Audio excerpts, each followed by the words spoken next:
জুলাই সনদে একটা সংশোধন আনা হয়েছে। আমরা চাই এই যে গণভোটের রায়ের মধ্য দিয়ে দ্রুত এই সংবিধানের সংস্কারগুলো বাস্তবায়ন হোক।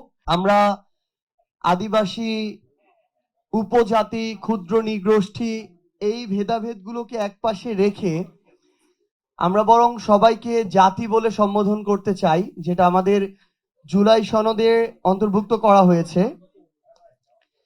এটার জন্য আমাদের যে গোড়া যেটা যে ৭২-এর সংবিধান, সেই জায়গার সংস্কারটা সবার আগে জরুরি। যেখানে ৬-এর ২-এ বলা রয়েছে যে এখনো বলা রয়েছে আমরা জাতি হিসেবে বাঙালি এবং নাগরিক হিসেবে বাংলাদেশি।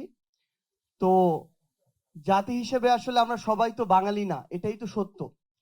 তো সেই জায়গা থেকে জুলাই সনদে একটা সংশোধন আনা হয়েছে, যেটা হচ্ছে জাতি হিসেবে বাঙালি এবং নাগরিক হিসেবে বাংলাদেশি এটা প্রতিস্থাপিত হয়ে এখন হবে বাংলাদেশের নাগরিকগণ বাংলাদেশি বলিয়া পরিচিত হইবেন।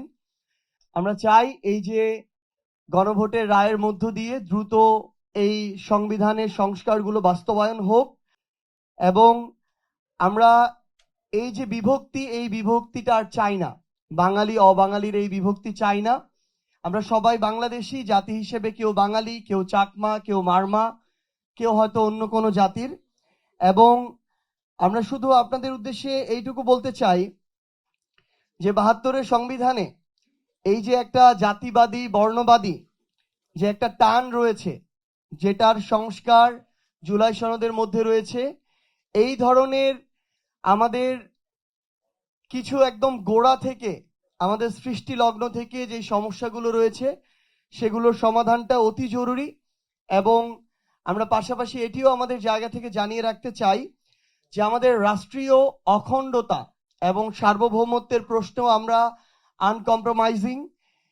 এই জায়গায় আমাদের এই যে সাংবিধানিক যে কাঠামো এবং আমাদের যে রাষ্ট্রীয় কাঠামো, এই জায়গাটাতে আমাদের যেমন এই সমস্যাগুলো আমাদের আছে, আবার একই সাথে সমাধানও আছে।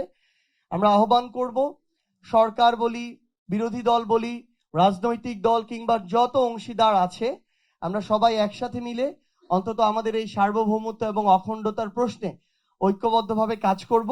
এইটুকু যদি আমরা করতে পারি তাহলে এই ধরনের সমস্যাগুলো আমরা নিজেরাই সমাধান করে ফেলতে পারবো।